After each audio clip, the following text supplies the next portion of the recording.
Justin Kinner Show. Right here on 1410 ESPN Radio. You want hot takes? No, I'm not going to apologize to Ryan Day. Everything we said about Ryan Day up into the playoffs was true. Not bad. Come on, Kenner. You can do better than that. To be fair, of all the elite quarterbacks in the NFL, Joe Burrow is the least accomplished. Getting better. 1,000,000%. I 1,000,000% believe that the Dayton Flyers are afraid of the Wright State Raiders. That's why they come up with every excuse in the book not to play them. There it is. The hottest take of them all. It's the Justin Kinner Show, presented by Frickers, live on 1410 ESPN Radio. Remind me again why anyone in this city likes the NFL. Can anyone help me out with that just a little bit? Like, we're all just so miserable all the time. Browns fans, we're miserable all the time. Bengals fans, you're miserable all the time. What in the blue hell is there to be even excited about? It drives me up the wall. Like, we just sit there and we wait all summer. We wait all NFL offseason to get to a season that we know somehow, some way, in a way that we don't know how it's going to come about, is going to disappoint us. And here we are 6 weeks into the NFL season, and the seasons are done for both teams. The Bengals are done. The Browns are done. And yet we have a lot of season left. We have all of October, all of November, all of December.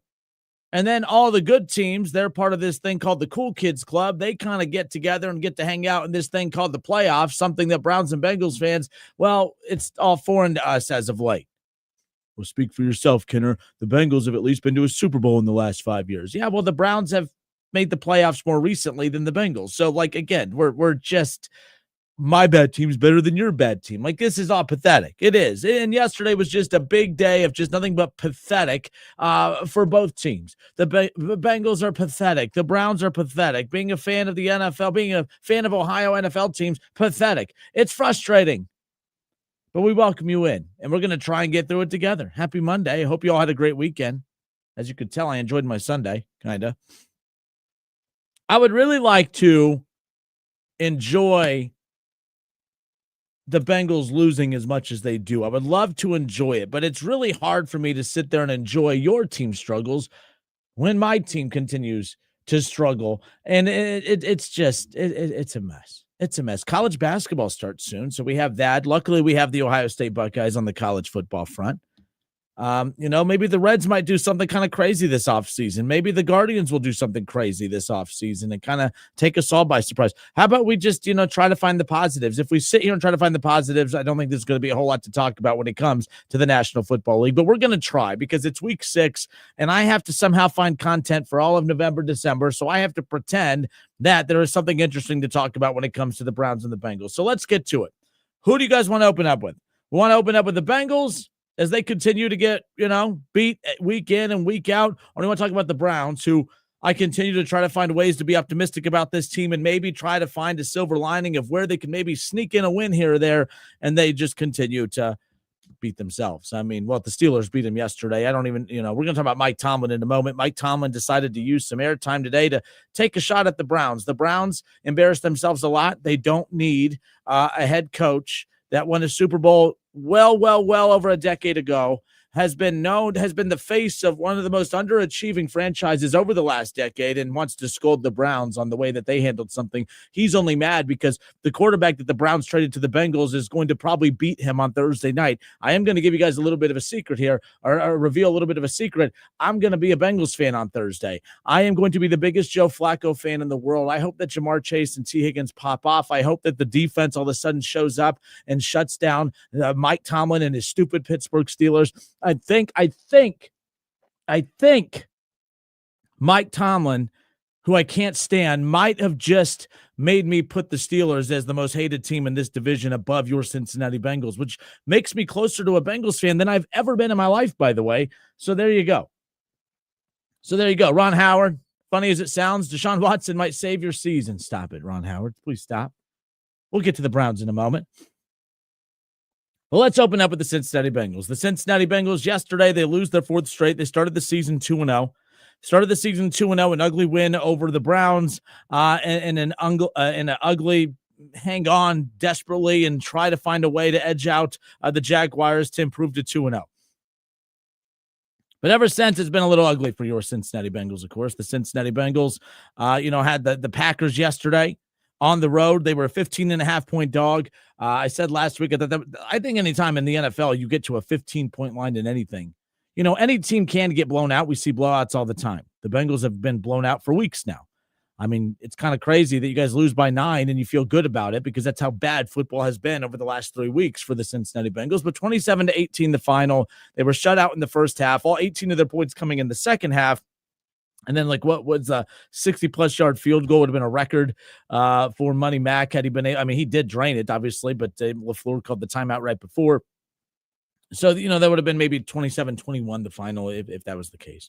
But either way, Bengals shut out in the first half. Packers have a 10-0 lead 1 half in, and then all of a sudden, they outscored the Packers in the second half, and the Packers get to hold on for their third win of the season coming out of the bye week. Keep in mind the Packers got off to a dominant start to the season. They look like the Super Bowl favorites, of course, and then they lose to the Cleveland Browns, and then they put up 40 points against the Dallas Cowboys, but that game ends up resulting in a tie. And then the Packers get to the bye week, and then they have 2 weeks to prepare for a Cincinnati Bengals team that was one of the worst in the National Football League and still is. But let's take a look at how all kind of this unfolded a little bit as far as the game went on. I didn't really know what to expect with Joe Flacco. The one thing I did, let me rephrase that. There was a lot of optimism and hope that Joe Flacco was all of a sudden going to turn things around in Cincinnati. And I thought it was a little comical to hear a lot of Bengals fans say that, there's going to be a big drastic turnaround. Joe Flacco is way better than Jake Browning. I said that from the beginning. I said that there was going to be an improvement in the offense with Joe Flacco at quarterback, but not enough of an improvement to where all of a sudden you're going to start stringing together wins and making a push for the playoffs. But Joe Flacco makes throws. He is a professional quarterback. He is a seasoned veteran, Super Bowl MVP winning quarterback. He knows what he's doing. And when you give him weapons like Jamar Chase and T. Higgins, he is going to figure it out. And figure it out is what Joe Flacco did. I thought he looked like a 40-year-old quarterback, but some of the throws he made, you were not going to get from Jake Browning. Some of the throws Flacco made, you're not going to get from any other backup quarterback in the National Football League. So for that right there, that's a win in itself, just getting that type of production. Joe Flacco looked like a professional quarterback yesterday, which is something that the Bengals had not had in weeks since Joe Burrow went out in week 2. So from that perspective, the Bengals look crisper and cleaner offensively. Not efficient, they just looked crisper and cleaner offensively. And I don't think that even in the areas of the offense in which the Bengals could still look better, I don't think that that's a Joe Flacco flaw. I truly believe that with their inability to protect the quarterback and inability to run the football, they would still obviously be better with Joe Burrow. I just don't think I think that this is just a mirrored season from last year with Joe Burrow, where you're going to be in every game, but you're going to lose a lot of games and probably miss the playoffs. Joe Flacco is going to keep this team tighter in games than Jake Browning, but they're still going to lose a lot of games. I liked what I saw from Flacco yesterday. Completed 29 of his 45 pass attempts. Thought the offense look, everyone was making such a big deal. Not even me. I wasn't even making fun of the Bengals. They got shut out in the first half. Everyone expected Joe Flacco to come in and just everything look immediately better. What I liked about the Bengals offense is that it looked very, very rusty in the first quarter, slightly better in the second quarter. In the second half, it was a different animal. All 18 of their points coming in the second half. And this is a quarterback that was just traded. He was in, he was in London with the Browns as the backup, gets traded, immediately gets back, gets traded, has to get to Cincinnati, and immediately get to work on learning the offense and getting, acquainted with his new teammates. So with that, I think that he looked more than fine considering those circumstances. What I liked is that him and Jamar Chase had that great rapport. Jamar Chase, another great game for him, 10 catches, 94 yards, and a touchdown. My big criticism on Jamar Chase in recent years has been that, it appeared as if his game is very dependent on Joe Burrow because, statistically, when Joe Burrow's not throwing him the football, statistically, he's not a good wide receiver. We know he's an elite wide receiver, arguably the best wide receiver in football. But statistically, he disappears when Joe Burrow's not throwing him the football. That's been a different case the last couple of weeks. All of a sudden, he's kind of opened up a little bit and has just been a completely different, target. We saw that when Joe Burrow went out, he had, 5 catches for 50 yards, no touchdown. 5 catches for 23 yards, no touchdowns. And then in Detroit in the second half, he kind of woke up a bit, 6 catches, 110 yards, 2 touchdowns. Yesterday, 10 catches, 94 yards, and a touchdown.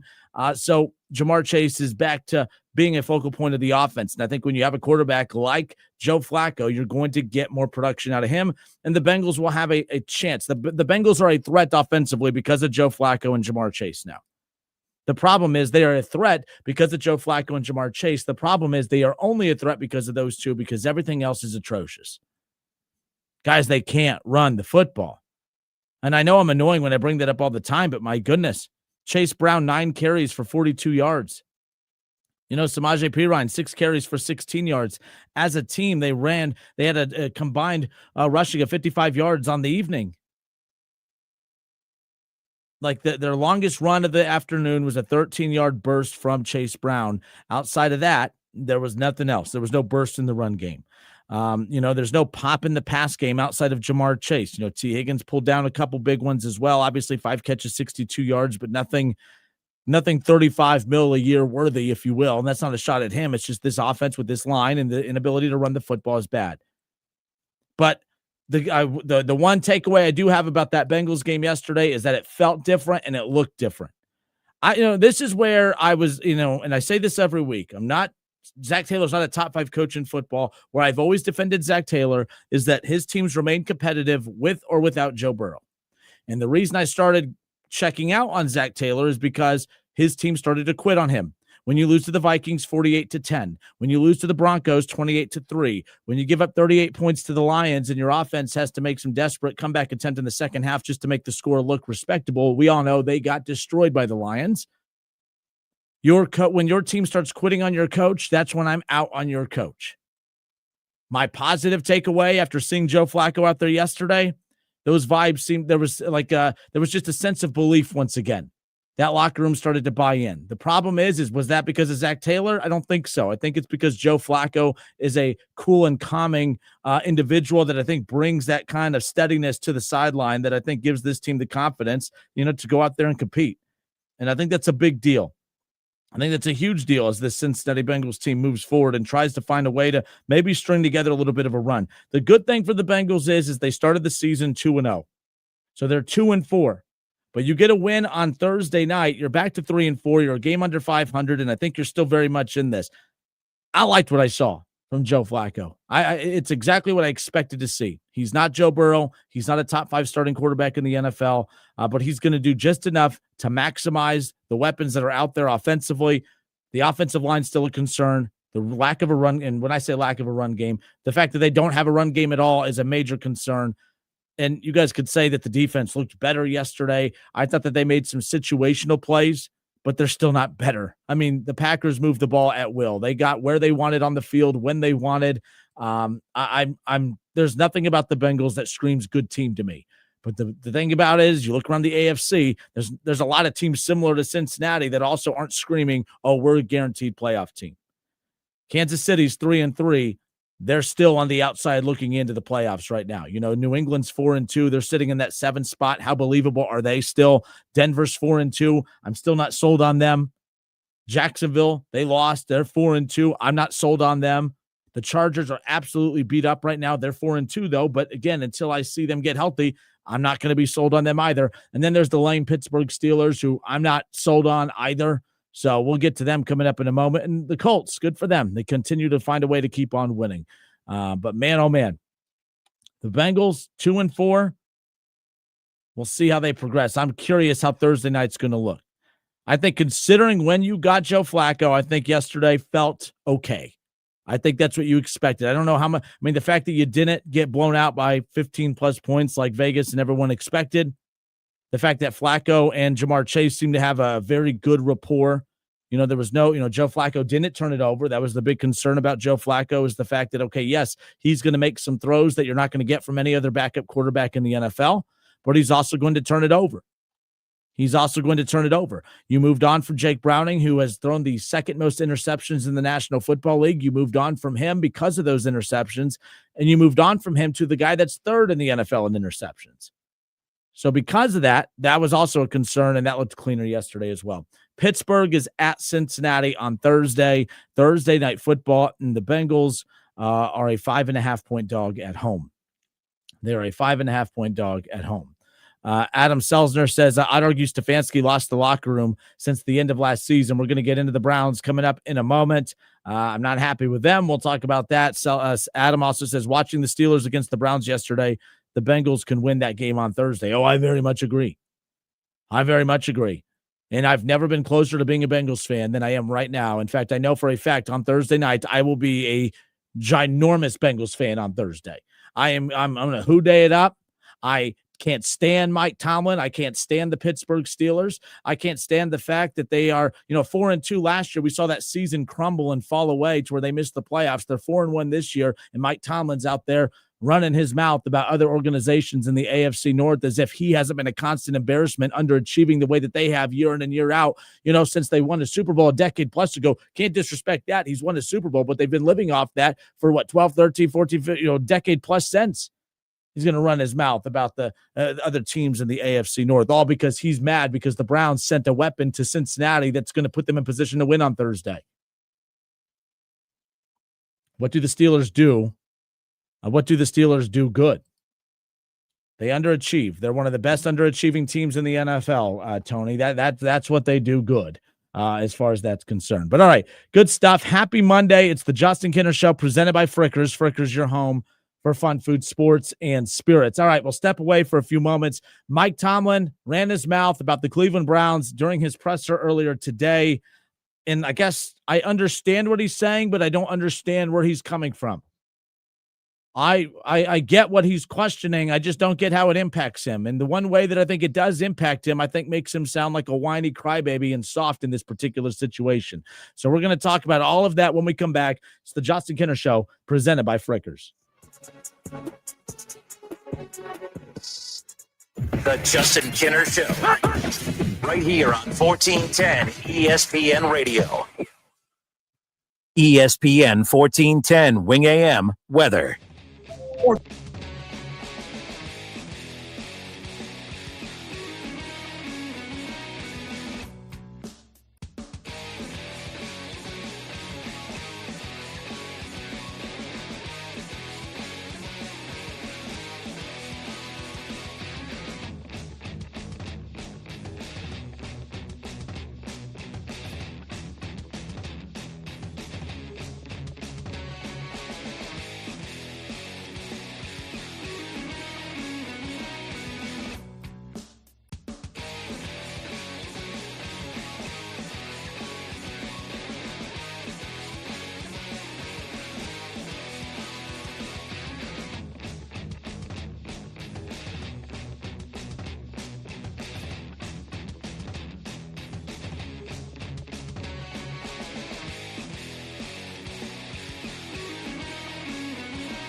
All right, and we are back. I'm Justin Kinner with you here, Dayton's ESPN Radio, 1410 Wing AM. We opened up, of course, Bengals Thursday night football action coming up this Thursday as they welcome in the Pittsburgh Steelers. But the Cincinnati Bengals, of course, coming off of a tough loss on the road at Green Bay, a game in which they were a 15.5-point dog. They end up losing 27-18. They get shut out in the first half, down 10-0, 2 quarters in. All 18 of their points coming in the second half. They outscored the Green Bay Packers 18-17 in the second half. But again, just the offense not able to get it going in the first half, and the defense just letting Green Bay kind of do whatever they want, put them in position. Kept them out of position to be able to have a real good chance of winning that football game. Jordan Love completed 19 of 26 pass attempts for 259 yards and a touchdown. Josh Jacobs, 18 carries, 93 yards, 2 touchdowns on the ground. As far as Joe Flacco in his Bengals debut, he threw the ball 45 times, completing 29 of those pass attempts for 219 yards, averaged just a hair under 5 yards completion, and threw for 2 touchdowns as well. 1 touchdown to Jamar Chase and the other one to Tanner Hudson. Jamar Chase, 10 catches, 94 yards and a touchdown. As we talked about, T. Higgins, 5 catches, 62 yards. Noah Fant, 4 catches, 27 yards. Mike Gesicki, by the way, it was announced earlier today that the Bengals do expect to be without him for a decent amount of time. No timetable, at least any reporting that I've come across. They haven't put a hard count on that. We'll keep you updated on that. As far as the Bengals and their ability to run the football, well, they don't have the ability to run the football. Chase Brown, 9 carries, 42 yards. Samaje Perine, 6 carries for 16 yards. No touchdowns on the ground, and as a team, a combined 15 yards rushing on the afternoon. So now the Cincinnati Bengals, they turn their attention towards the Pittsburgh Steelers. And you look at the standings right now, and obviously you can't look at them, it's radio, but the bottom line is we sit here right now and how this playoff picture is kind of shaping up. I get it, we're only 6 weeks into the season, but the Colts in the AFC are sitting at the very top at 5-1. They've been a very pleasant surprise thanks to Lou Anarumo and that fantastic defense. And, of course, Daniel Jones has been he's this year's Sam Darnold. Sam Darnold went to the Vikings last year. They expected him to be a solid veteran contributor to compete for the starting job against J.J. McCarthy. Well, J.J. McCarthy ends up getting hurt in preseason, missing the entire season. So they had to roll out with Sam Darnold. No one, including me, felt confident that was going to work. It worked. They lost 2 games. Obviously, they got booted out of the playoffs pretty early, but Sam Darnold was a pleasant surprise last year. Daniel Jones seems to be that guy here in 2025. But the Colts 5-1, sitting atop the AFC. The Steelers at 4-1, sitting atop the AFC North. They have the 2 spot in the playoff picture right now. The Bills 4-1 in the East, sitting at number 3. The Chargers 4-2 atop that division. They are absolutely banged up, and it's been pretty fascinating to watch what Justin Herbert's been able to do with all his receivers hurt, his offensive line, all backups basically, the defense banged up, and yet somehow, some way, 4-2 sitting atop the division a month and a half into the season. Jacksonville coming off of a loss. They're 4-2 on the season, sitting in that 5 spot. Broncos and Patriots 4-2 at 6 and 7. The Chiefs 3-3. They get a big win over the Lions last night. The Chiefs might have figured it out. The Chiefs were a little sluggish to start the season. They figured it out. They look like that Super Bowl contending Chiefs team. They've been to 3 straight Super Bowls, and they look like they're back in form to compete to get back to their 4th one. But they're 3-3, and if the playoffs started today, they wouldn't even make the playoffs. So they're the first team out. The Texans 2-3. The Bengals 2-4. Those are all the teams that the Bengals are, in that little, grouping with as far as that's concerned. So we'll keep an eye. That's going to be the big thing. So yesterday when the Cincinnati Bengals, of course, they lost, not a surprise that they lost to Green Bay. Some would say that it was a little bit of a surprise at how competitive the game ultimately became in the second half. As I mentioned, 10-0 at halftime, all 18 of the Bengals points coming in the second half. As I stated to start the show, I think that what Joe Flacco brings to the table is a calming, steady presence in the locker room. I know Jamar Chase said as much so earlier today when addressing the media. There's just a presence that he brings. If you have any other backup quarterback, it's not going to be able to bring that. He's a Super Bowl winning MVP at his age, has still found ways to help teams win football games. I mean, he took Cleveland to the playoffs 2 years ago, whenever it was. Like, he did that.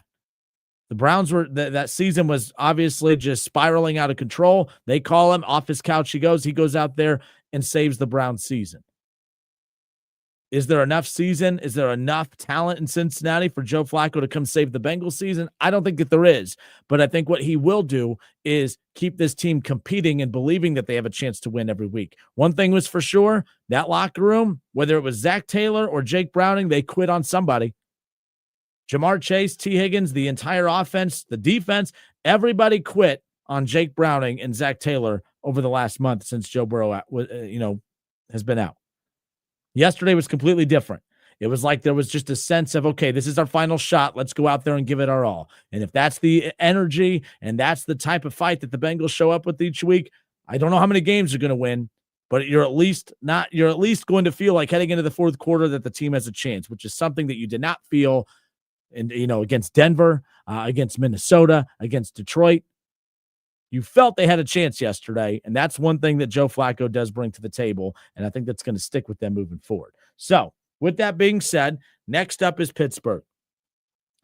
And Pittsburgh is coming off of a win yesterday in the division over my Cleveland Browns. And yes, I'm still calling them that because I've invested too much crap talk, if that's what you want to call it, into the Browns for me to just pretend like, their miserableness doesn't exist.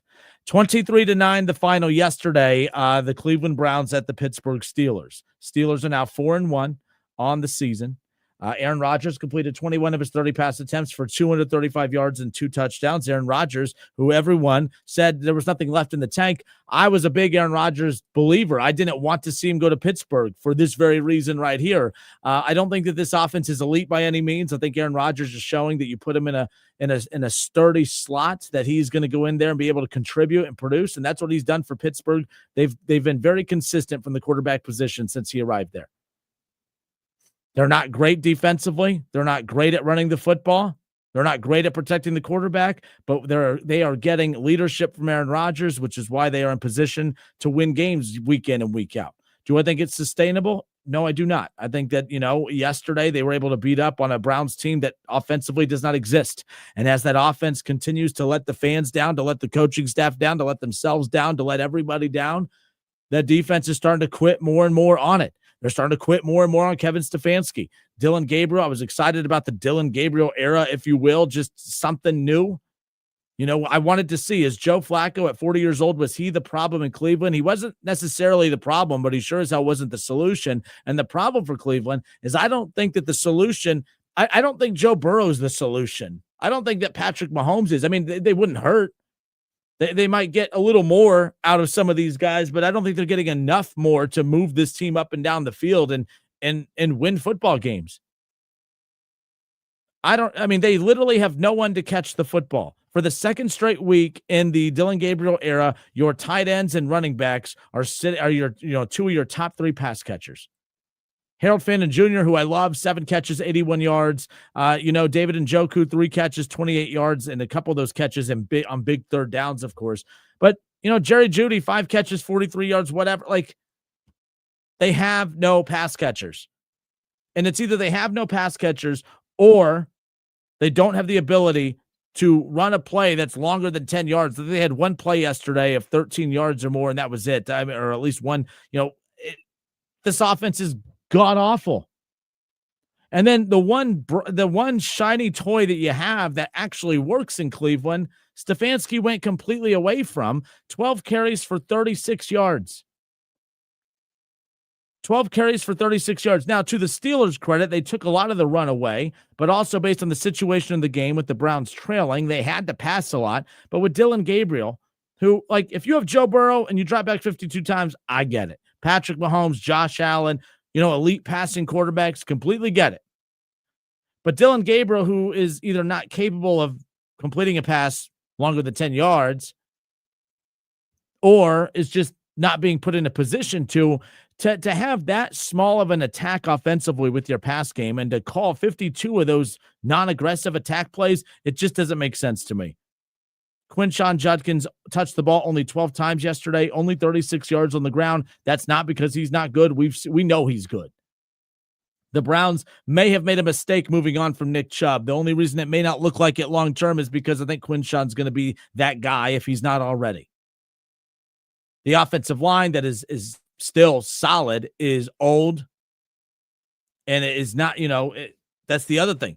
Is Dylan Gabriel capable of making passes down the field, deep attacks down the field, or does he just not have enough time? There are so many things wrong with this Cleveland offense right now that it's just a big waste of one of the top defenses in the National Football League. Theo Mims says, I don't care. I'm ready for the Shedeur Sanders show. The Shedeur Sanders show is the distraction that he's been on the sideline, Theo. You think that you think that a guy that can't read defenses is going to go out there and help Cleveland with no pass catchers? I mean, maybe he does do something, but I again, to act like Shedeur is the answer here. Joe Burrow, you could put him on this roster right now. They're not that much better. And that's not a shot at Joe Burrow. That's just how bad these pass catchers are. That's how bad this offense is right now. There's not a move at quarterback that they can make that's truly going to help them.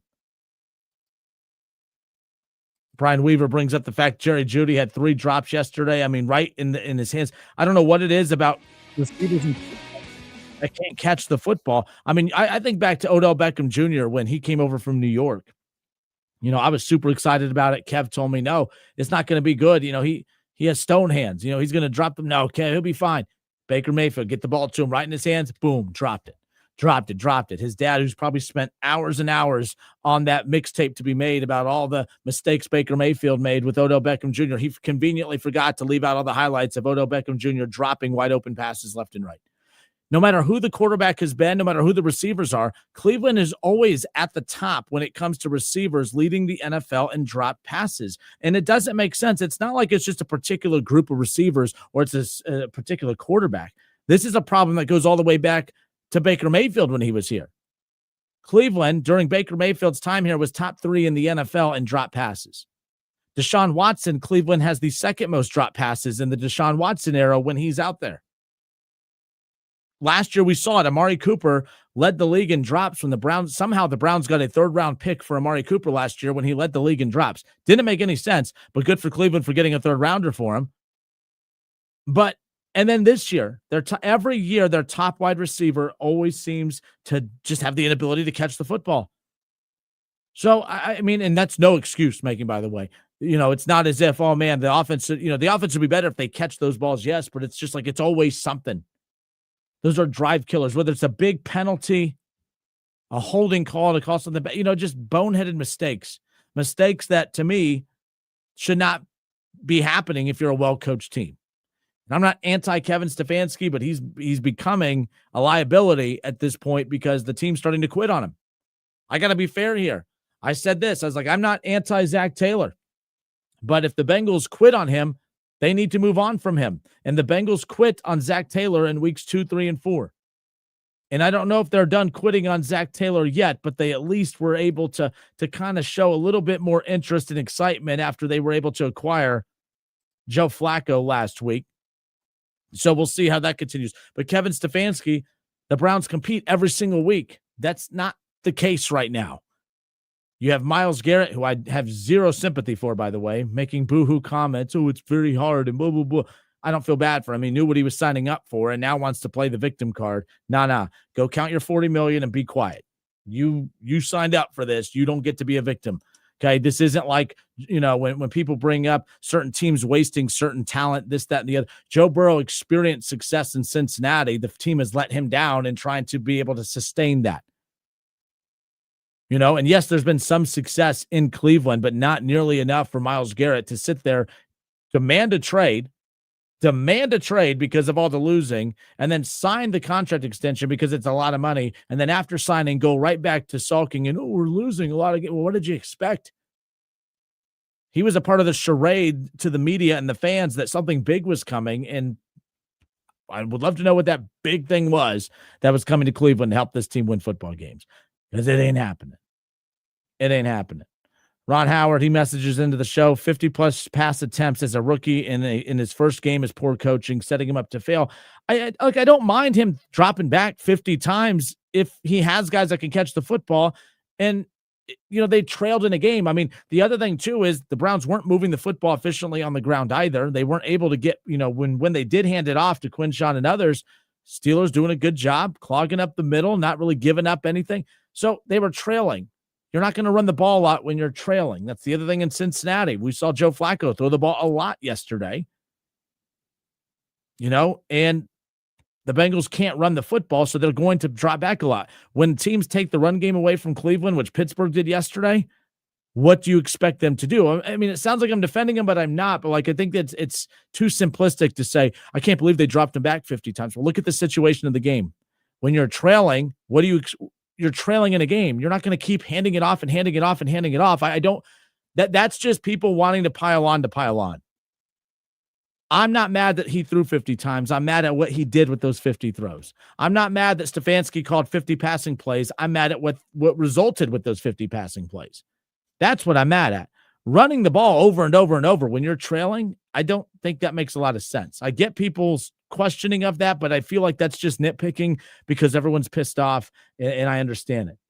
Brian Weaver says that they didn't lose because of poor quarterback play, poor game management, more likely. And I get it. People are checking out on Stefanski. But I'm telling you, I don't think there's a coach out there that is going to win with this offense as is. As is. In week 1 against Cincinnati, you had Cedric Tillman and Jerry Jeudy. You had all your weapons out there, and the offense was flowing way more consistently. Now, their margin for error was so thin because the only pass catchers they had were Jerry Jeudy and Cedric Tillman. Tillman's out. Judy's just a mess. This team just can't. They don't have pass catchers. It's as simple as that. I love Harold Fannin Jr., love David Njoku, but they cannot be your top targets and receivers every single week. That's a problem. I'm Justin Kinner. It's the Justin Kinner Show here on 1410 ESPN Radio. All right, so the Browns did something last week that many believe helps the Cincinnati Bengals, and I think one guy that truly believes it helps the Cincinnati Bengals and hurts him is Mike Tomlin. Mike Tomlin, well, he took some shots at Andrew Berry and the Cleveland Browns earlier today in a presser. So we're going to have that audio for you when we come back. And I think we can all come together on this as Bengals and Browns fans. We all agree. We may not like one another. We may hate each other's teams. We may enjoy when the other teams are losing. And I think the only reason that Bengals fans are enjoying themselves slightly is because while their team's losing, the Browns are losing. And the only reason that I'm not as miserable with the Browns struggling is because I know your team's struggling. But I do know this. I need your team to be very, very good on Thursday. I need Joe Flacco to throw all over that weak-ass defense in Pittsburgh. I need that on Thursday. I'm going to hoo-day it up. On Thursday, I will find a Bengals jersey or shirt or something. I will be wearing Bengals apparel on Thursday. I will be a Bengals fan on Thursday. That's how much I hate the Pittsburgh Steelers right now. So we'll step away for a few moments. When we come back, the audio of Mike Tomlin calling out the Browns, calling out Andrew Berry. We all don't like Mike Tomlin, but does he have a point here? And what was his point exactly? I guess is what I'm trying to figure out here. Why is this any concern of his? We'll get to all of it when we come back. The full audio clip, my reaction, your calls, by the way, 937-518-1410. All coming up next. The Justin Kinner Show presented by Frickers.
The employer.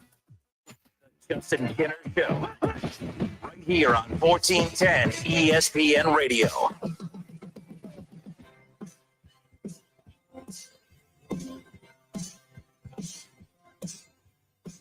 Nine 518-1410, the number to call and jump in on the conversation. All right, so everyone knows I'm not a big Bengals supporter. Everyone knows I've basically made a career in this city of just knocking your favorite team, the Cincinnati Bengals, because I'm a Browns fan and I've never been a Bengals fan, and whatever. I can't stand the Cincinnati Bengals. However, I have started to gravitate towards them this week because of my disdain that seems to be trumping my disdain for the Bengals, and that is the Pittsburgh Steelers. And maybe because I'm a sore loser, just maybe that has something to do with it. But yesterday, obviously losing to Pittsburgh, it is what it is. Cleveland didn't get screwed. All right. There was no controversial call. They put up 9, they scored 3 field goals. They're 3-24 over the last however many games. I mean, this team is just not good. They're not able to score. Their offense is atrocious. Pittsburgh won because they're the better team. It's as simple as that. I have nothing about it. Doesn't mean I don't like Pittsburgh. And for whatever reason, after beating the Browns and preparing for the Bengals, Mike Tomlin had this to say about the Cleveland Browns trading Joe Flacco to the Cincinnati Bengals last week. Here's Mike Tomlin. To be honest, it was shocking to me. Andrew Berry must be a lot smarter than me or us, because it doesn't make sense to me to trade a quarterback that you think enough of to make your opening day starter to a division opponent that's hurting in that area. But that's just my personal feelings. Oh, well, thank you for sharing your personal feelings. Too bad I don't give a damn. Here's the thing. Who cares? I kept trying to, I've been scratching my head for hours now, trying to figure out why this crybaby would even go on that tangent to begin with in a press conference in a season that you better hope that, by the way, while the Bengals are trying to get back into the playoff picture with their 40-year-old quarterback, you better sure as hell hope that your 45-year-old quarterback can keep you in the playoff spot right now, because while history has shown us that the Steelers have a habit of getting off to a hot start and then being absolutely god-awful in the back half of the season, maybe, just maybe, and maybe he's a lot smarter than us, I don't know, maybe he can explain how a team continues to fail so often in the final months of a season. Maybe worry about that. Maybe that, I have no clue. I've been I get it. I questioned it as well when Cleveland traded Joe Flacco to Cincinnati. Why trade him in the division? But I thought about it. Cleveland's not going anywhere fast. Cleveland doesn't think Cincinnati's going to go anywhere anytime fast either. So if he goes there and helps them out and with the need, it's not like it's hurting Cleveland. It's not like, oh man, it's going to come down to Cleveland and Cincinnati in the final week of the regular season battling it out for that final playoff spot. That's not what's happening here. Cleveland got a 5th-round pick for a 40-year-old quarterback that was not going to see the light of day moving forward out on that football field. You got Deshaun Watson coming back within the next month and a half, possibly. You got Shedeur Sanders, who's next in line to get some opportunities out there. Joe Flacco was not going to play.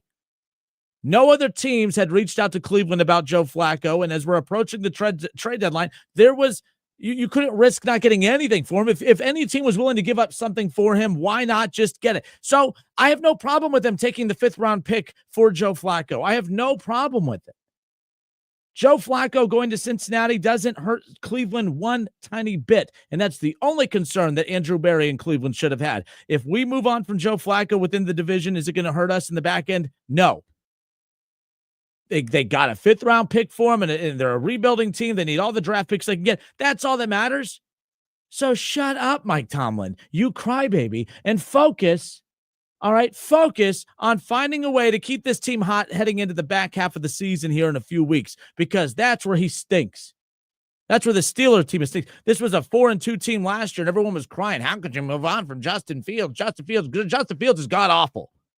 Justin Fields and the New York Jets had -10 passing yards over the weekend. You crybaby Steelers fans. I can't believe we moved on from Justin Fields. That was a thing of the past. Oh, no, is what I say when I watch him play in the NFL. Good riddance. This team stinks. The Steelers tick me off, and they're running their mouth about Cleveland, and it doesn't impact them, or does it? Is this their way of saying, man, damn it, We wanted to beat up on a bad Bengals team with Jake Browning, and now because of Cleveland, we're going to lose on Thursday. That's exactly what's going to happen on Thursday, and I can't wait.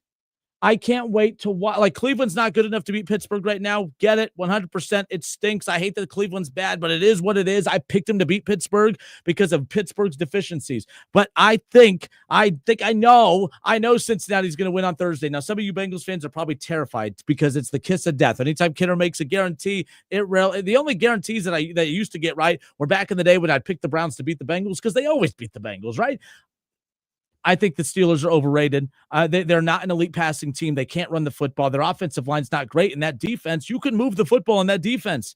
That defense is not the steel curtain. It's not the defense that Mike Tomlin's been hiding behind for years while throwing out embarrassingly bad quarterbacks, pretending that Mike Tomlin, I could win with those guys. And although he does finish with above 500 record at the tail end of every season, that's the only thing that Steelers organization has really turned into being known for is the fact that, well, they don't finish under 500, but they also get knocked out of the playoffs by the Browns. They also get knocked out of the playoffs by Tim Tebow. They also get knocked out of the playoffs by Blake Bortles and the Jacksonville Jaguars, not once, but twice. But by all means, the steel curtain, baby. Kick rocks. Who day? Go Bengals. Can't wait for Thursday. I saw, where'd it go? Where Chad said, I got one for you, Kinner Burrow jersey with the Super Bowl patch. You bring the Joe Burrow jersey. I'm going to wear the Joe Burrow jersey on Thursday. I will be who-daying it up all game long.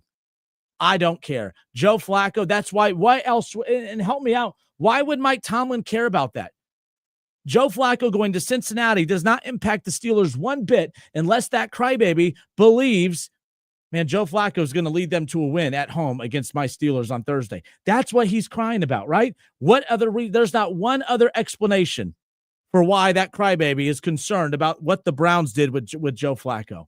The Browns didn't do one thing wrong with Joe Flacco, and here's why. The Browns knew they had a top 5 defense in the NFL. The Browns knew that they had a wide receiver that, 1,000-yard wide receiver last year in Jerry Jeudy. They knew they had Cedric Tillman that was going to be healthy. They knew they got some impact guys in the draft. Let's get Joe Flacco, a veteran quarterback, and let's see how the season starts. They beat the Green Bay Packers. They, obviously we know how ugly that Bengals game was. An extra point or a field goal, they're 2-1 to start the season, and it's a much different vibe, and Joe Flacco's still in Cleveland. But once they lost that game to Cincinnati, once they lost to Minnesota, once they lost all these games and the season was no longer a playoff caliber season, it didn't make sense to keep Joe Flacco. I respected the fact that Cleveland said, let's get a veteran quarterback in here and give this a shot. We've made the playoffs with Joe Flacco before. Let's see if we could do it one more time. Oh, we can't? Joe, thank you for your time. By the way, when Cleveland signed him, they signed him very late into free agency. It's not like anybody else signed him either. They didn't do him wrong. They sent him to Cleveland. Actually does a good job with that. They send guys to contenders. They don't try to send you somewhere like, oh, well, since you didn't help us, we're not going to help you. No, they're not going to get in the way of you going somewhere else. So they send him to Cincinnati where he's going to have elite weapons to throw the football to, something he didn't have in Cleveland. This is ridiculous. Mike Tomlin running his mouth at 4-1 because he's worried that this is going to be the start to, their typical downfall the rest of the season. Pittsburgh 4-1, sitting and everyone's just drooling over them. It's about to unravel in Pittsburgh. I think Joe Flacco and the Bengals win at home on Thursday. And I'm a Bengals fan on Thursday. Steve from Springboro might kill me. I don't care. That's how much I hate Mike Tomlin and the Steelers. This was none of their business. It had nothing to do with them. And the only reason that crybaby is concerned is because he knows, well, their best chance at winning was to go beat up on Jake Browning. Now they have a real quarterback they have to go up against, and they're going to lose on Thursday. That's why he's doing this. And then to throw Andrew Berry's name out there by to call him out by name. What? The downfall's about to start. And he knows it. He would have loved a 5-1 start against Jake Browning and the Bengals, but Joe Flacco kind of changes the energy of this team. I think Paycor is going to be electric on Thursday because you guys know the Bengals season is on the line on Thursday. You lose on Thursday, the season's done. Some of you may think it's done now, but you're 2-4 right now. You win on Thursday. You're 3-4, a game under 500, and you got some winnable games coming up. But the Steelers, they're at 4-1. They lose to Cincinnati in Cincinnati on Thursday. They're then 4-2. Then they got Green Bay, that's 4-3. Then they got the Colts, that's 4-4. The Chargers, that's 4-5. Oh, and then they got the Bengals again, and then they got the Bills, and then they got the Lions, and they got some tough teams coming up. This is the classic Mike Tomlin, get off to a hot start with little stupid sunglasses, and, he talks with his chest, and he's a leader of men, and the guys that he can't control, they just get rid of because he really can't control everybody like he pretends to, but that's besides the point. Pittsburgh, I can't wait. I can't wait for Thursday. It's probably the most excited I've ever been for a Cincinnati Bengals game in my life. I'm a Bengals fan on Thursday, and I cannot wait to watch them and Joe Flacco get the win. There you go. Ron Howard says that has Kinner curse all over it. Wear a Rodgers jersey if you want them to win. The curse is real. Chad says, I've said for years Bengals and Browns fans might not like each other, but we all hate the Steelers, and that is true. I hate Pittsburgh. I can't stand it. There's not one good explanation for his rant today about Cleveland trading Joe Flacco to Cincinnati. Don't you think it's more disrespectful just to bury Joe Flacco, a Super Bowl MVP veteran quarterback, on the bench behind rookies? Don't you think that's more disrespectful than setting him to a place where he could start, you moron? Man, I can't stand Mike Tomlin. Who day? I can't wait. Go Bengals. Let's go.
Justin Kinner Show.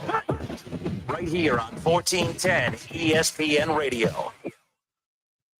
Now, back to the Justin Kinner Show. Right here on ESPN Dayton, 1410 Wing AM. All right, hour number 2 here on a Monday. Hope everybody had a great weekend. Tough weekend for Browns and Bengals fans, but nonetheless, as we sit here right now and we wrap up this week's slate of games, Monday Night Football coming up later on tonight, of course. But now the Steelers or the Bengals will prepare for the Steelers coming up on Thursday night, and then of course Cleveland. They'll turn their attention with the home game as they welcome in the Dolphins. I mean, it's a battle of 1 and 5. It's a battle of 1 and 5. The 1 and 5 Browns welcome in the 1 and 5 Dolphins. Two sorry franchises right now. Something's got to give, though. And I swear if that ends in a tie, I'm done with football. It would just be the most Browns thing ever. They have a 1 and 5 Dolphins team who's atrocious coming in. Yeah, we'll see what happens. Like the Dolphins right now, they played a close one against the Chargers. They've a lot of their games have been close. They lost against the Patriots 33-27. They lost to the Panthers 27-24. They just lost to the Chargers 29-27. So, yeah, 1 and 5, but competitive. We'll see if the Browns can be competitive this Sunday at 1 o'clock with the Dolphins in town, nonetheless. But with that being said, so again, everyone's going to say I'm a homer when it comes to the Browns. Fine. I just think that this Browns team, I've finally accepted that it's just not good offensively. This team is just atrocious. I've seen it, but I was just hoping that week 2 and the development of, Dylan Gabriel, that we'd see something, that we'd see some major strides going forward. A lot of people, I was listening to Sports Talk over in Cleveland earlier today. A lot of people are making they're making a lot of noise regarding the fact that I can't believe Kevin Stefanski would take a rookie in his first road game, after he debuted in London, by the way, in his first road game and drop him back 52 times. A lot of that is situational as well. I'm not defending Stefanski because, he has to figure – he's an offensive-minded coach, and his side of the ball stinks. This is on him to figure out, and I don't think he can because I don't think the talent's there. But when you're trailing in a game, Pittsburgh takes a 3-0 lead early, and then a 6-0 lead, and then a 9-0 lead. And, then they score a touchdown right away in the third quarter. They add another one in the fourth quarter. Cleveland trailed that whole game, obviously. When you are trailing and your offense isn't very good, you have to try to cover as much ground as possible. I guess what I'm saying is okay, if you take away 7 to 8 of those pass attempts and you put them at the 45, what is the expected amount of times that Dylan Gabriel could have dropped back to pass yesterday that would have been acceptable to you? Dylan Gabriel, I don't think, is the long-term starter in Cleveland. I know. But there's a lot to be upset with Kevin Stefanski about, but complaining on the radio host, can't believe he dropped back Dylan Gabriel, rookie quarterback, his very first road start in Pittsburgh, and he drops him back 52 times. You were trailing the entire game. The plays that they desperately needed to pick up yardage, you're not going to get on the ground consistently. So this idea, I don't get it. It's not like this game. I mean, it was 9-6 or 9-3 at halftime. And then, of course, that touchdown that started the second half, it just felt like it was a hill that they weren't going to be able to climb. They trailed. They needed points. They struggled scoring points. It just has a trickle-down effect. Their inability to score points has a trickle-down effect on how they call the game, everything. It's as simple as that. So I think it's so stupid to get mad at the amount of times that Dylan Gabriel dropped back yesterday. Because, by the way, they averaged 3 yards a carry yesterday. They weren't moving the football on the ground either. So you want to take 10, 15 dropbacks away from Dylan Gabriel to hand it off and still result in and still have it end up in the same result, having to punt it away? You guys are just complaining to complain at this point. When he passes, you don't like the pass plays. The bottom line is all the results, whether they are short yardage, long distance, they stink. Whether they hand it off or not, they stink. This offense stinks. They can't score points. They can't move the football. When they do move the football, big key penalties bring it back. I would love to know how you could look this up. And I'm aging myself at 35. I'm starting to feel like I'm losing touch with the digital world a little bit. I know there's a way to look it up. I guarantee you Cleveland has to lead the NFL in third and long situations every time. I seem to look up to watch my team. It's 3rd and long.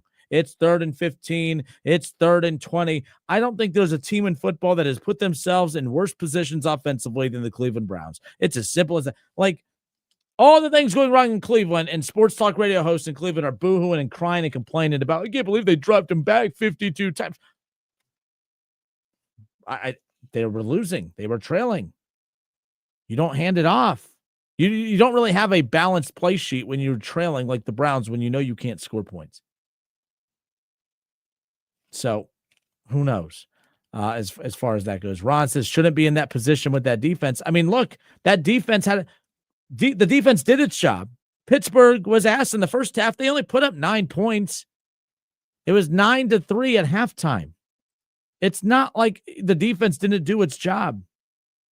The defense held Pittsburgh to 3 field goals in the first half. The defense did its job. The offense failed them. 3 field goals in the first half and 2 touchdowns in the second half. And those touchdowns are given up because the defense is like, we are busting our tails. We held that team to 3 field goals. That team has a 40-plus-year-old quarterback. They can't run the football, and their defense isn't very good. We held them to 9 points in that first half, and it was like pulling teeth just to get the 3 points out of Cleveland that they ultimately got. The defense is going to start to quit on Cleveland moving forward, and that's going to get Kevin Stefanski booted quicker than anything, because the only thing Kevin Stefanski has going for him is the fact that they are going to have a chance to remain in games because of that defense. Theo, he never lets the run develop. What do you mean he never lets the run develop? Like, now we're just saying things to say them. Theo, this has actually been, they run the football very well. Yesterday, Pittsburgh took the run away. They stacked the box. They were not going to let Cleveland run the football, and they did it. And that's what teams are going to do moving forward. Cleveland is one-dimensional. They can only run the football, and they can be taken away because they don't have depth at running back. It's Quinshon Judkins, and that's basically it. Sampson has shown some light and some positivity here and there, but overall, it's not going to matter. You're mad at Stefanski because of the result of the game, but it's not anything he's doing. This team stinks. There is not a coach out there that is going to get more out of this offense when they have 0 pass catchers, and 0 good quarterbacks. Dillon Gabriel is not going to be the long-term starting quarterback in Cleveland, which I'm fine with because we're seeing it, and it makes the Browns' decision easier come the draft. Shouldn't have drafted him to begin with. That's the other problem. This is a GM problem. This is a organizational problem. Shador goes out there. What is Shador going to do differently that Dillon Gabriel is not? These guys aren't good. Cleveland's not good. 937-518-1410. Let's go to Ed. Ed, thanks for holding. You're on live, sir. Hey, Justin, I watched a little bit of the Cleveland-Pittsburgh game yesterday, and when I turned the TV set on, I think Judy dropped the ball. I cannot believe those guys.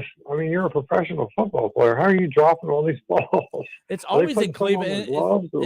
It's not like an excuse, like, at all, because Cleveland's not good, but like, they lead the league in drops almost every single year, or like right up there at the top. This goes back to when Odell Beckham Jr. was in Cleveland. This goes back to Amari Cooper. Amari Cooper last year, before he got traded to Buffalo, he led the NFL in drops. Everyone was ripping Deshaun Watson, and Deshaun wasn't good by any means, but they had chances to win games early. They should have beat the Eagles. There was a wide open pass that should have been a first down. Cleveland kicks a field goal. They win that football game. And their season kind of looks different. Amari Cooper dropped so many passes last year. And then this year, it's Jerry Jeudy. No matter what, Cleveland always has their number one target drop passes left and right. And it's regardless of the quarterback, too. It's not even the same quarterback. Baker throwing to Odell, Deshaun throwing to Cooper. Now it's obviously, Dillon Gabriel throwing to Jeudy, or Flacco to Jeudy. It didn't matter. Every year, this is a problem, and I don't even know where to narrow it down to. It's so wild to me. Did Joku have a pretty good game yesterday? He had some. It was more of the timing. I mean, he only had 3 catches for 28 yards, but the timing of when he made some of these plays, he got drilled in the ribs at one point pretty hard. but he was targeted 6 times. Harold Fannin Jr. was phenomenal. The tight end they got out of Bowling Green. I was super jacked when they drafted him. That was one of the guys I really wanted. I remember on the day of the draft, Kev said, who are some dark horse guys you want to see them get? I said, Harold Fannin Jr., the tight end out of Bowling Green, 7 catches, 81 yards. He's had some massive games as a rookie for Cleveland all year. Right. You got to admit, Pittsburgh's going to be able to move the ball in the Bengals. Green Bay's offensive line, they were missing their left tackle. They were having some offensive line issues, but I tell you, the Bengals defense is horrible. Oh, it's horrible.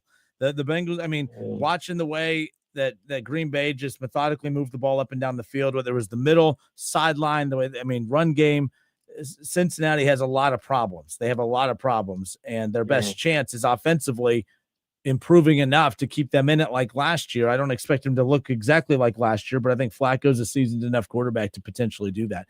I liked what I saw from him yesterday. The first half was rough, but that was his first go of it with that team. Second half, they made the adjustments, and I thought that they looked like a solid offensive unit, but they can't run the football. I think 8 and 9 is about the best the Bengals are looking. The North is Pittsburgh's probably going to win 11 games maybe. So we'll see what happens. But I enjoyed talking to you, Justin. Just enjoy the rest of your show, buddy. All right, appreciate you listening, man. Take care, Ed. Thank you. All right, bye. All right, 937-518-1410, the number to call and jump in on the conversation. Chad Kinser says, Mike Tomlin could. Sorry, buddy, I had to after the Tomlin rant. Yeah, I mean, and I got Cleveland's a mess. I'm willing to finally admit it. I was hoping because, I was being stubborn because not because I'm a homer, but that defense is so damn good. And this idea that Cleveland played horrible in the first half, any other team, if Pittsburgh would have been down 9-3 at the half, the narrative would be how good Pittsburgh's defense was to only hold a team to 3 field goals. And I'm not boo-hooing or need anyone to feel sorry for Cleveland because they are a mess. They've created this. But Cleveland has one of the most dominant sides of the ball in football and defense. Their defense is phenomenal. Cleveland's offense doesn't even have to be elite. It doesn't even have to, strike fear into every opponent in the NFL. But my goodness, they could at least resemble an NFL offense, right? And I don't want to hear about, they have a lot of rookies out there. That's really not the problem. It all comes down to they just don't have pass catchers. You could have got the 2 best wide receivers out of the draft, and they would be significantly better. I don't care about the rookie thing. Harold Fannin Jr. is phenomenal. But your tight end should not be your number 1 target on a team that has a quarterback like Dylan Gabriel. They have to be able to have weapons all around. You become easy to defend and easy to game plan against. Is this all on Stefanski? Stefanski needs to be held accountable, yes, but at the same time, firing because here's what happens: you fire Stefanski, you go get an offensive-minded head coach again, but you're going to get better offensive weapons in the offseason. Then it's going to look like they fixed it when the only thing they did was add better players. By the way, Zach Taylor looked like an absolute moron for 3 straight weeks. You get Joe Flacco, a competent quarterback, and now all of a sudden, look, he had his team ready to go yesterday. Come on. And some of you are still out on Zach Taylor. I get that. I'm not here to defend him. But my point is we give way too much blame to these coaches sometimes. Sometimes it really just is about the Jimmies and the Joes. And in this case, actually Joes. I mean, there's a lot of Joes we've been talking about. Joe Burrow, Joe Flacco. It really is about the Joes and the Joes. Could the X's and O's be better? Yes. But, you could have the best X's and O's of all time. But when the Jimmies and Joes and the Jimmies and whoever the hell else is filling in for Joe isn't available, it doesn't really matter. Cleveland is not good enough of an organization to say that if they had this coach, they'd be better. No, Mike Vrabel. I love Mike Vrabel. Mike Vrabel, they fired Stefanski and had Vrabel as a head coach. I'd have loved it. But again, Mike Vrabel, it's not like all of a sudden he's going to get these non-pass catchers to turn into pass catchers, right? You need pass catchers. You need wide receivers. They don't have any. Adam Selzner says that Stefanski has lost the locker room because he won't protect his players when a team like Pittsburgh is trying to hurt anyone they can each drive. And we know Pittsburgh is dirty as hell. Every year, Cleveland, whether it's Nick Chubb, whether it was Tillman last year, there's always a player that ends up out for the rest of the season when Cleveland goes up against Pittsburgh because they're a bunch of dirty scumbags.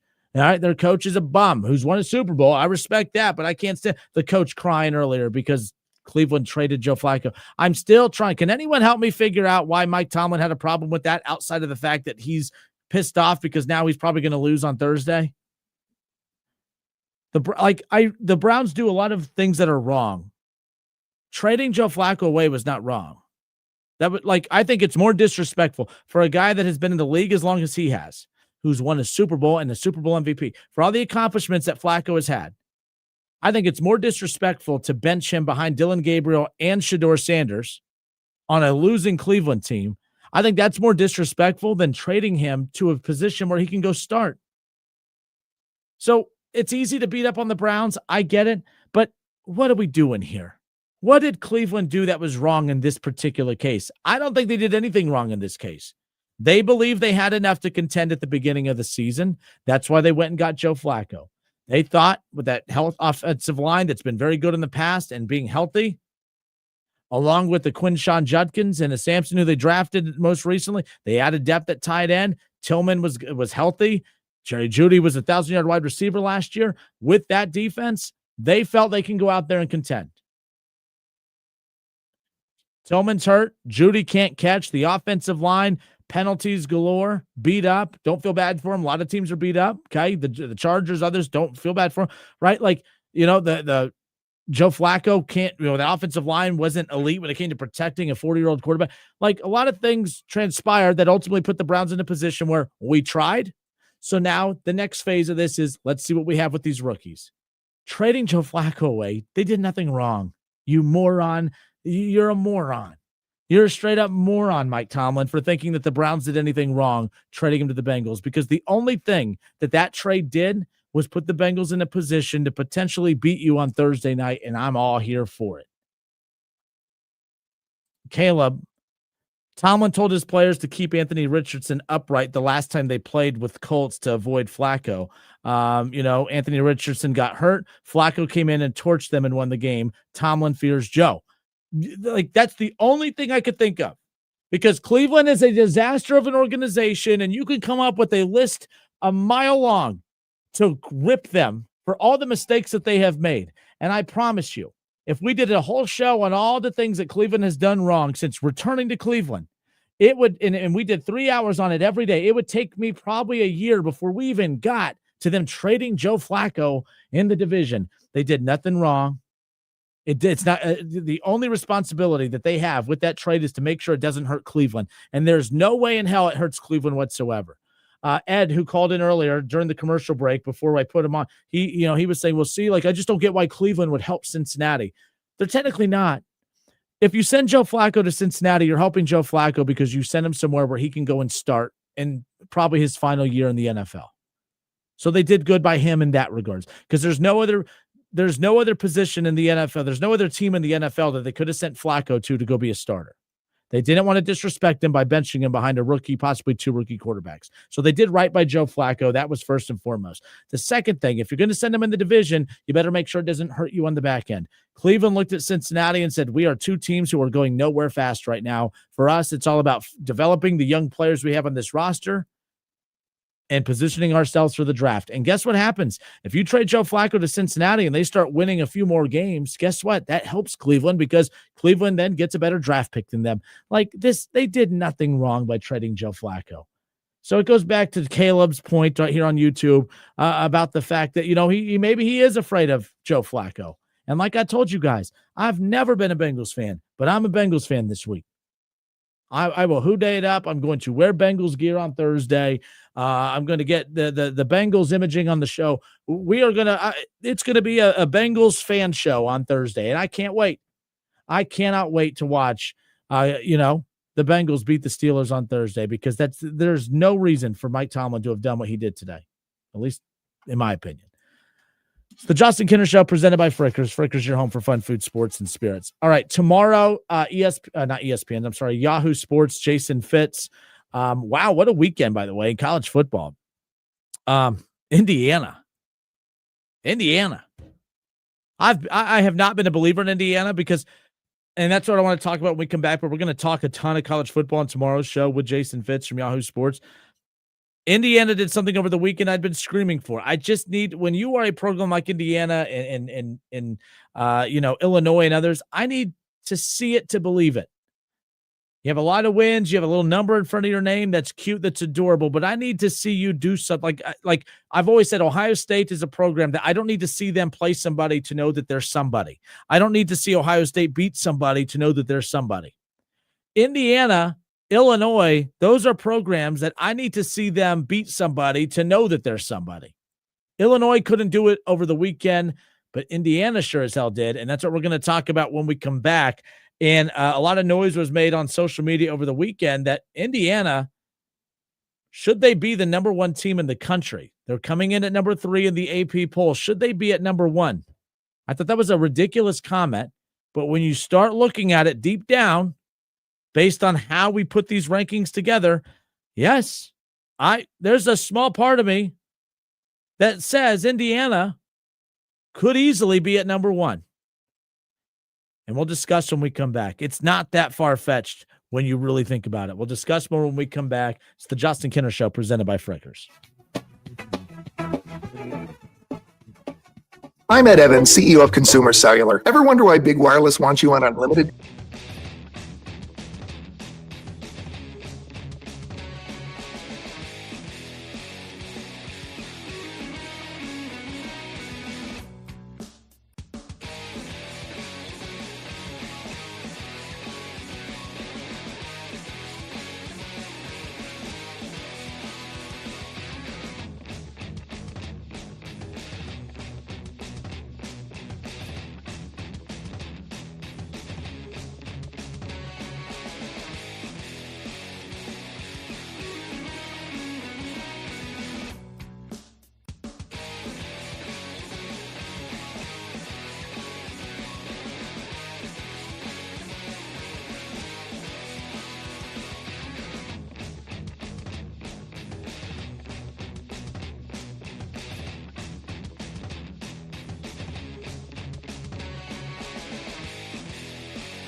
All right, and we are back.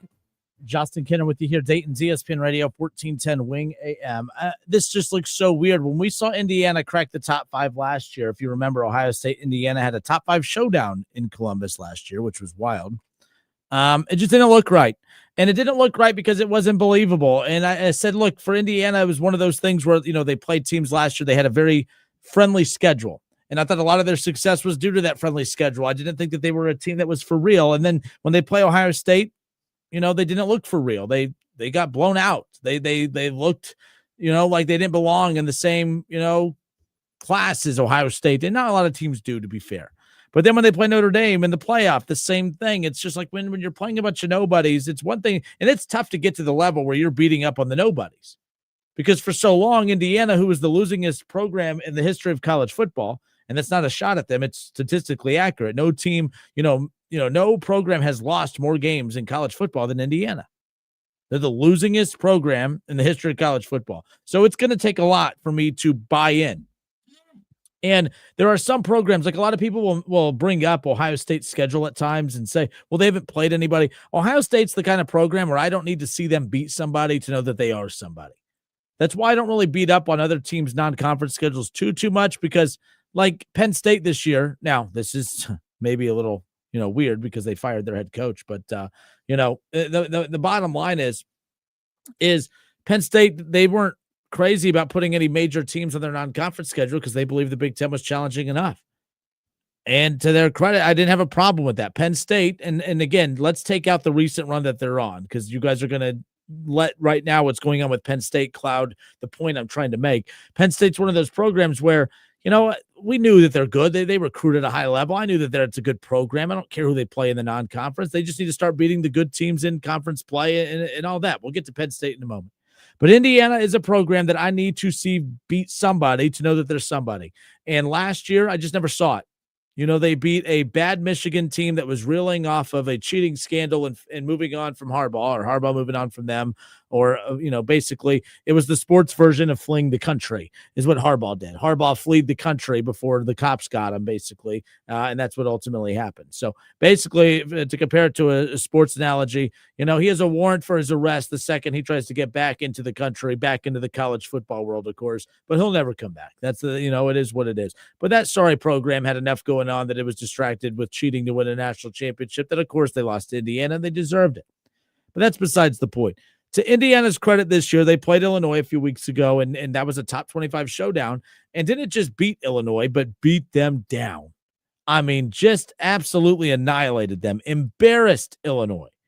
And, and it was 63-10. And that was the first real team that they had faced all season. They beat Iowa 20-15. And again, after putting up 63 against Iowa, a top 10 opponent at the time, good for them. That was a top 10 win for Indiana. They needed that. They got it. But then Oregon was coming up, and I'm like, well, this is where they get the doors blown off by Oregon, and then they're going to go on to beat UCLA and Maryland and Wisconsin, and they're going to be a double-digit win team, and Indiana's going to have a good season, and Cignetti's a good story.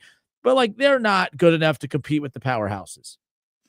But they beat one of the Big Ten powerhouses, the number 3 team in the country, the Oregon Ducks, Indiana, 30-20 the final over the weekend. And now you look at Indiana, their schedule is kind of smooth sailing from here, assuming that Indiana's for real, and they proved it with the win at Oregon over the weekend. They are at home against Michigan State and at home against UCLA. They have to play at Maryland. I thought this was going to be an impossible game, having to play at Penn State, but Drew Aller's out for the year. They fired James Franklin. Penn State seems to be on a free fall right now. Indiana could find themselves realistically in the Big Ten championship game. How wild would that be? They did it last year. It was a Cinderella type of situation. Just like in college basketball, you'll get those March Madness, you'll get those teams in the NCAA tournament that make a run in the tournament. Like, Dayton getting to the Elite Eight. No one views Dayton as like a legitimate Duke or North Carolina or any programs like that, right? But they're just a feel-good story for the month of March. They're a cute little Cinderella team, and then they got to go back to, trying like crazy just to compete in the A10, right? Like that's what I thought Indiana was. I thought they were a cute little underdog story, and they were just going to have to go back to competing with the middle of their conference. But no, they're back, and they're even louder than last year.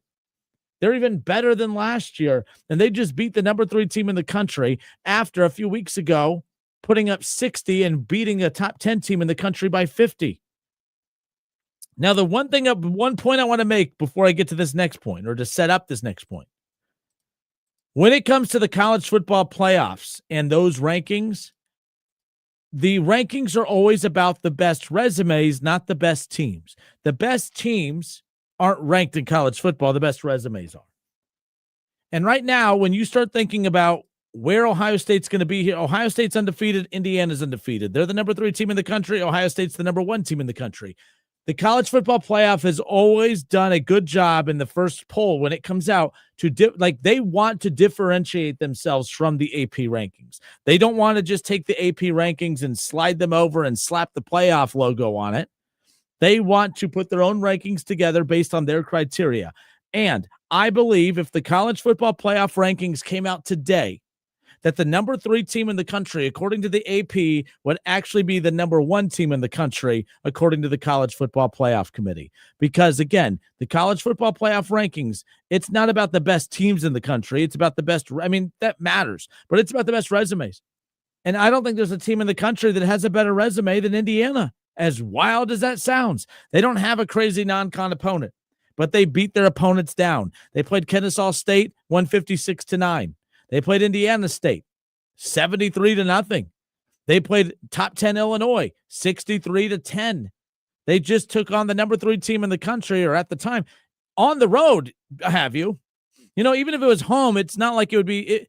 I don't want to say it'd be less impressive, but I think what makes this more impressive is the fact that they went on the road to beat the number 3 team in the country in Oregon, and they won by double digits. They put 30 points up on the board. It wasn't an ugly, it wasn't an ugly game. Like, they out-finessed and out-muscled Oregon. I mean, to me, I think Indiana, they're not better than, I would not take them over Ohio State. I don't think they're more talented than Ohio State, but I think as we sit here right now, I think that there's not a team out there that has a better resume than Indiana. Shaw says Miami. I disagree. I mean, I know that they're the caliber of teams that like the brands that they beat. Florida, it's not good. Florida State ended up being a fluke, right? Notre Dame, a 2-loss team. That's a good win, but that was the number 6 team at the time. They just went to Oregon and won at Oregon. South Florida, whatever. Like, I disagree. I don't think Miami's resume is more impressive than Indiana's. I just don't. I think the fact that they have, and again, it's not, you could say, well, they beat Illinois. They didn't just beat Illinois. They ran them off the field. And keep in mind, Illinois just played Ohio State. Ohio State's the number 1 team in the country. We thought they had the best win in all of college football, beating at the time, the number 1 team in the country, Texas, to kick off the season. Texas isn't that good. And Arch Manning, who's in every underwear and Fruit Loop commercial and everything else that you can imagine, he's not good. He's a bum, okay? He's a bum. He makes a lot of money. He's richer than I'll ever be, and he knows more football than I ever will, but he's a bum. All right, Texas ended up not being as good as we thought, not as impressive as a win as we thought. Solid win, not as impressive. The next most impressive win that Ohio State has is Illinois. And Illinois gave Ohio State more resistance than they gave Indiana, who made Illinois look like just a weak non-conference opponent. And then to go to Oregon and win by double digits there, I'm sorry, but I think that the second most impressive resume would be Miami. I think if the college football playoff rankings came out today, I think Indiana's 1, I think Miami's 2, and Ohio State's 3. Now, if you ask me who I think the best teams in the country are, I think Ohio State's 1, Miami's 2. I think you could put Alabama right up there. I wouldn't put Indiana in my top 3 best teams in college football list, but based on how the rankings work, it's all about resumes. Indiana has a better resume than Miami. They have a better resume than Ohio State. Don't get that confused. Everyone wants to say, well, the rankings show that that's the second best team or third best team in the country. Indiana is not the third best team in the country, but they're undefeated. Illinois, if we're going to give Ohio State credit for beating a top 25 Illinois team, then we got to give Indiana credit for not just beating at the time, top 10 Illinois team, throttling them. Curt Cignetti, he drives me nuts, but he drives me nuts because I don't like when people act like that and they can't back it up. He's backing it up. He's backing it up. He's talking, and now they're walking. And that makes Curt Cignetti my favorite coach in college football right now because I love coaches like that. This is why I get so sick of the Deion love, because Curt Cignetti is everything that people want Deion to be. People want, like, Deion does a lot of talking, and he's not doing a lot of walking. And that may sound insensitive considering the health stuff he's dealing with. But I mean, if you're going to talk the talk, you got to walk the walk. It's from that phrase right there. So for the sensitive people out there, if you're boo-hooing about that, cry me a river, go away, turn off the dial. I don't really care. Bottom line is Deion Sanders runs his mouth and he talks so much crap, but there's nothing to back it up. No quality wins. No, like, you know what I mean? Like, no, their big highlight during the Shador era was the close bowl loss. Like, Curt Cignetti, everything that we try to build up about Deion Sanders to Colorado, about look what he's done in Colorado. Look what Cignetti has done with the losingest program in the history of college football. Everything that people try to build up Deion Sanders to be, Curt Cignetti's that dude. He took the worst program in the history of college football, and he took them to the playoff in year 1. And in year 2, has them back in the top 5 for the second straight year, but just went on the road to beat the defending Big Ten champions from last year, who was the number 3 team in the country this year, went to their place and blew them out. So it is what it is. Shaw says, we don't know how good Oregon is. Oh, stop. We're not going to do that. Because Indiana wins, now we don't know how good Oregon is. This isn't about this is like, Shaw, you do this all the time. What we know is what we know now. And what we know now at this point is Oregon was the number 3 team in the country, and Indiana just went and beat them by double digits at their place. Yeah, but Oregon, when the season's done, they could be. Then we'll have a different take at the end of the season. But based on what we know now, just like right now, I change my tune as the information comes in. I change my opinion as more. I thought Ohio State's win over Texas, I thought that was the freaking coolest thing in the world. You kick off the season with debuting a new quarterback against the number 1 team in the country, who's the national championship favorite. Man, it doesn't get any better than that. Well, it could have gotten better than that because Texas actually isn't that impressive. They're not that good, and Arch Manning stinks. So it could have been a little more impressive, but kudos to Ohio State for the brand that they put on their schedule to kick off the season as opposed to a bunch of nobodies. So at the time, I thought that was great. As I sit here now, not as impressive as it was a few weeks ago. And it sure as hell is not as impressive as anything Indiana has done to this point. Because based on what we know now, what Indiana has done is more impressive than Ohio State. Doesn't mean they're better. And I'm not going to sit there and diminish what Indiana did because Oregon might not be as good as we think down the road. As of right now, Oregon's the number 3 team in the country, and they're undefeated, or they were undefeated. They were at home, and Indiana blew them out by double digits on their place. I'm not going to sit there and water down what someone just did because of what might be the case a month or 2 months from now. Oregon's a good football program. They check off every box, offensively, defensively. They proved it last year. They recruited a high level. They obviously have the NIL funds to just plug and chug and keep on going. And Indiana's proven that they can be a contender with these guys, and they proved it over the weekend. I think that's pretty dang cool. And like I said, kudos to Cignetti because he's a guy that I didn't care for at the beginning because like Deion, there's a lot of talking. And unlike Deion, the talking is followed up with a lot of winning and big wins and delivering in big key moments. Colorado hasn't won one single thing. They just win the press conference. Deion's undefeated in press conferences, but he's an overrated football coach. And don't tell me, well, Colorado, it's hard to win over there. Oh, yeah, I'm sure, because Indiana is just a freaking hot spot for football, right? You know what I mean? Like, that's the dumbest thing. Curt Cignetti didn't just come in and build up some old successful program and back into something. Colorado used to be something. Indiana has never been anything. They are the worst team in the history. They're the worst program in the history of college football. And Cignetti, man, Cignetti's run at Indiana has been way more successful and way better than anything Deion has done in Colorado. The only thing he did was he used his salesmanship and he did a con job on the entire university to somehow get his kid's jersey hung up in the rafters. And somehow, some way, that man is going to con his way into coaching the Cleveland Browns next year to take over so he could play his son, Shador Sanders. And I can't wait. I can't wait to see Shador go 3 straight seasons in Cleveland, going 9-8 and having his jersey retired here in the next 5 years. Man, oh man. It's the Justin Kinner Show presented by Frickers. We'll be right back right here on Dayton's ESPN Radio, 1410 Wing AM.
Come see us at Carol Works Tire.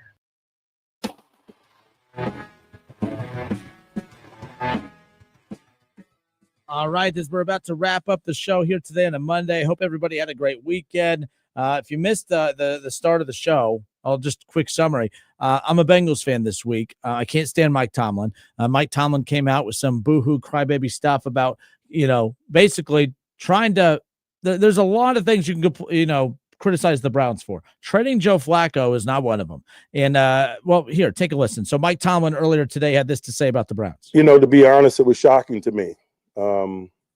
Andrew Berry must be a lot smarter than me or us, because it doesn't make sense to me to trade a quarterback that you think enough of to make your opening day starter to a division opponent that's hurting in that area. But that's just my personal feelings. Well, your personal feelings, you're a crybaby, Mike Tomlin, because it's as simple as this. Like, why do the Browns need to run it by you first? Do they need to have your feelings in mind before they traded Joe Flacco away? They did nothing wrong. He's a 40-year-old quarterback that has a legendary, well, I mean, not legendary, but he's had a Hall of Fame caliber career. He's a Super Bowl MVP. He led the Browns to the playoffs. He wins everywhere he goes. The bottom line is it was more disrespectful to sit him behind two rookies as opposed to sending him somewhere where he can not just go and play, but start. Mike Tomlin's only upset because now the Bengals, who he was going to have an easy win against with Jake Browning at quarterback, they're going to have to actually work for it, which is something that they haven't really had to work for, which is something they haven't really had to do throughout the first month of the season. They beat a bad Jets team, right? They beat the Vikings with a backup quarterback. They beat the Browns with all rookies and no offense. They beat the Patriots early in the season as before their offense really started to take place. Like, and they won ugly in every single one of those, which is how Pittsburgh wins, yes. But let's not sit here and act like this is a guy that wants to be truly challenged. He loves the fact that they take advantage of bad teams. Now the bad team, thanks to Cleveland, has a good quarterback, and now that he knows their defense isn't any good, Pittsburgh's. So I'm a big Bengals fan coming up on Thursday. I'm going to hoo-day it up. I will find a Bengals shirt, jersey, something. I will be a huge Bengals fan on Thursday. I can't wait to watch Joe Flacco and the Bengals beat the Steelers on Thursday night. I cannot wait. Let's go.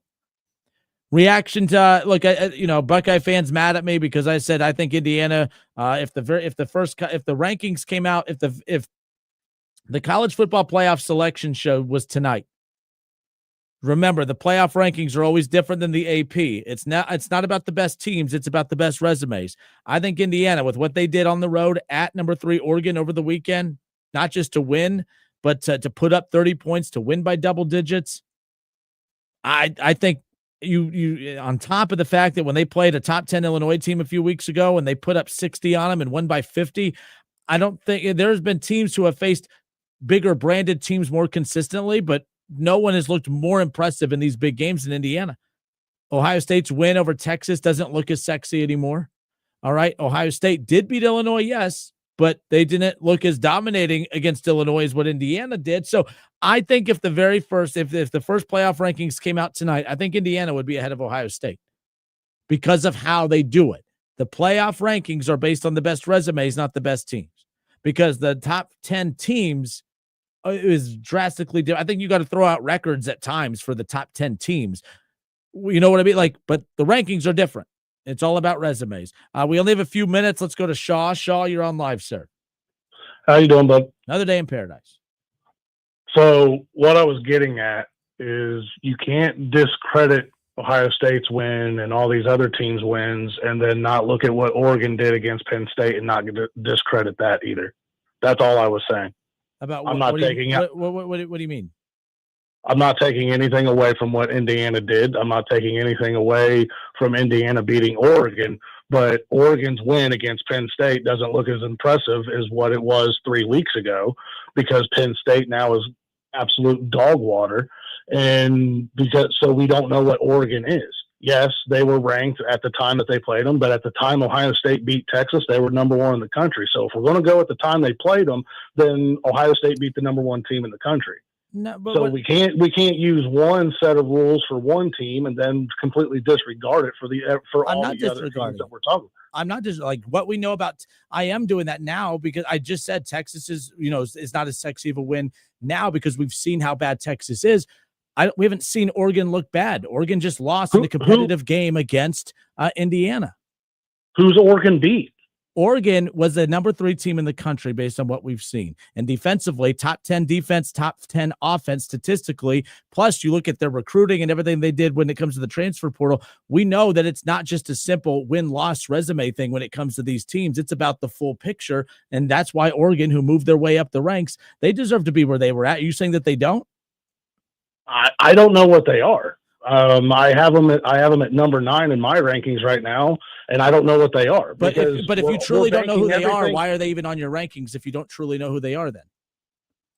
Because preseason we thought they were good, just like we thought Penn State was good, just like we thought Texas was good, just like we thought Alabama. I mean, Alabama's coming back now, but this is why we play the games.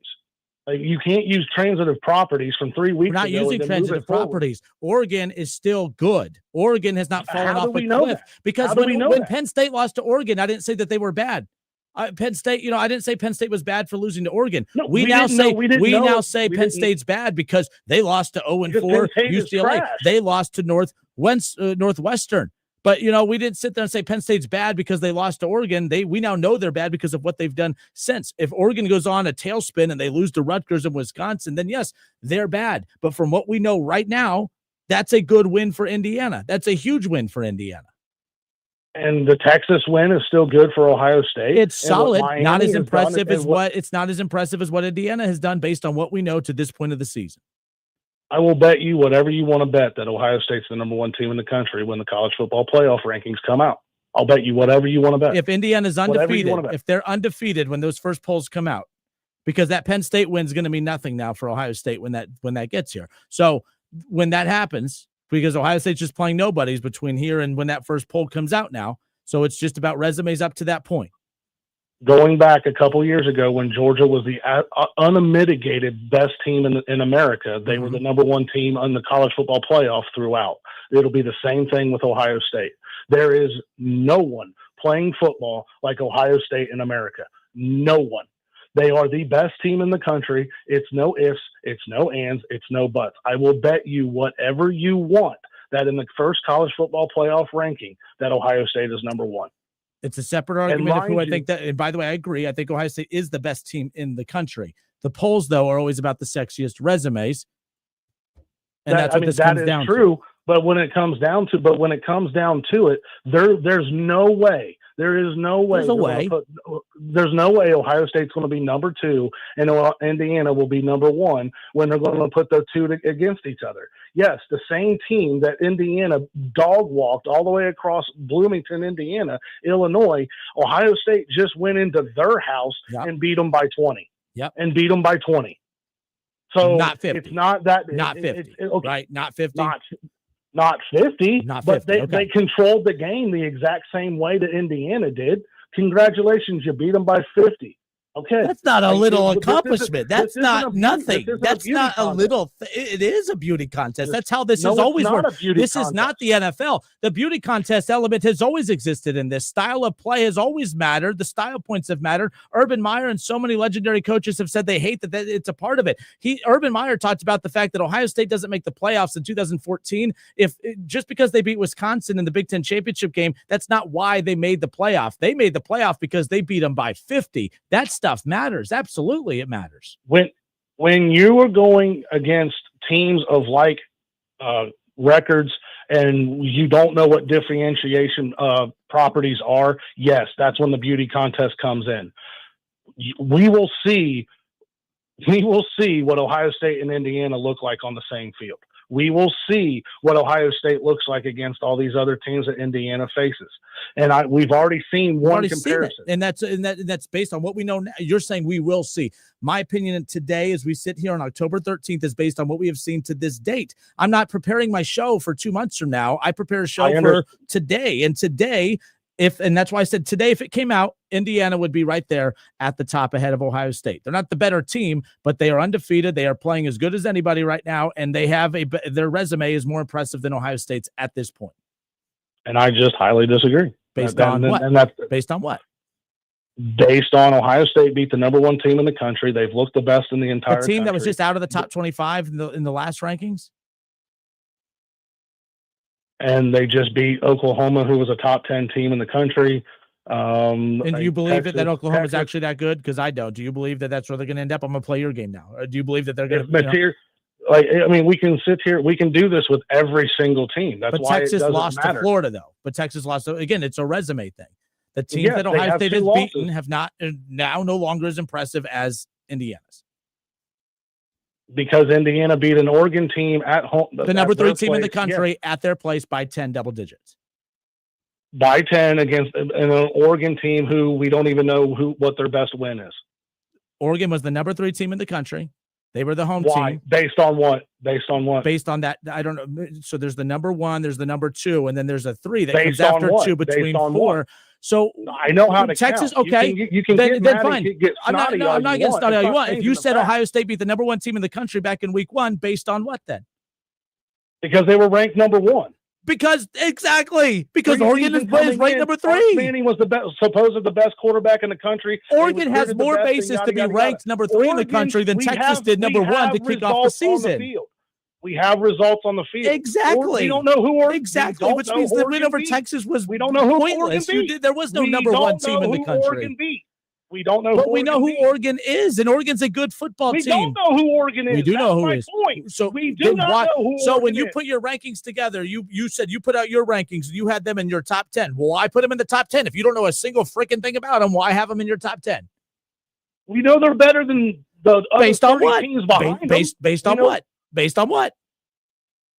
Come on, dude. You're being dumb right now. Oh, I'm being. How am I being dumb? You're putting a team in the top. You're like that female voter that didn't even have any clue who. Like there's other teams that have 2 losses. They're better than them.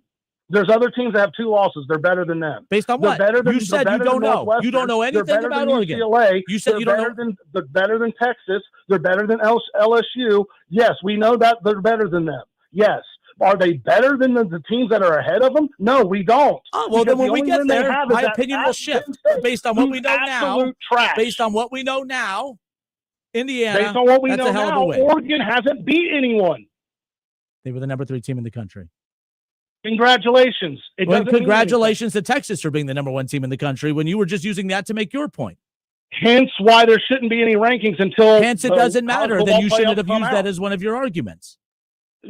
We can sit here and do this round and round and round and round. No, we can't, because I'll just hang up on you like I'm going to do now. The point is, Indiana went to the number 3 team in the country and won by double digits at Oregon.